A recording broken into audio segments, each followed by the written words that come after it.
ஏங்க உங்ககிட்ட ஒண்ணு கேக்குறேன், உண்மையை மட்டும் தான் சொல்லணும். கேளு. நம்ம 2 பேரும் ஒரு ஃபங்க்ஷன் போறோம். அங்க 4 அழகான பொண்ணுங்க இருக்காங்க. ஒரு பொண்ணு புடவை கட்டி பூ வச்சு செம்ம ட்ரெடிஷ்னலா இருக்காங்க. ஒரு பொண்ணு சுடிதார் போட்டு செமி ட்ரெடிஷ்னலா இருக்காங்க. ஒரு பொண்ணு ஜீன்ஸ் போட்டு டி-ஷர்ட் போட்டு கூலர்ஸ் போட்டு செம்ம ஸ்டைலிஷா இருக்காங்க.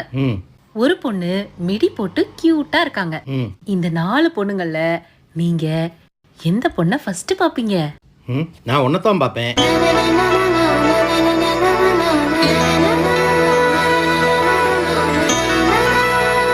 அந்த 4 பொண்ணு இல்லம்மா, 400 பொண்ணு வந்தாலும் முதல்ல நான் ஒன்னதான் பாப்பேன்.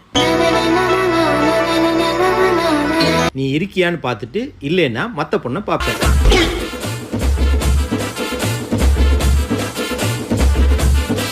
இத பாருங்க, உன்ன மாதிரி எல்லாம் நீங்க புடிவாதம் பிடிக்க கூடாது.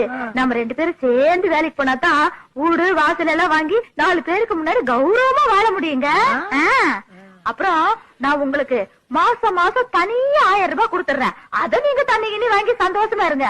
ஆனா நான் வேலைக்கு போக கூடாதுன்னு மட்டும் சொல்லக்கூடாது ராசா.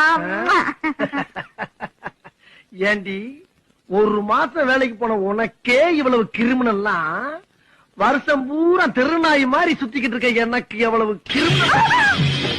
அடியே ரஞ்சிதா, நீ இப்படி எல்லாம் செய்வேன்னு தெரிஞ்சுதா உனக்குன்னு இந்த கத்திய வாங்கிட்டு வந்திருக்கிறேன். நீ மட்டும் காலையில வேலைக்கு போனேன்னு வச்சுக்க, மவள ஏய் இப்ப குத்த மாட்டேன்.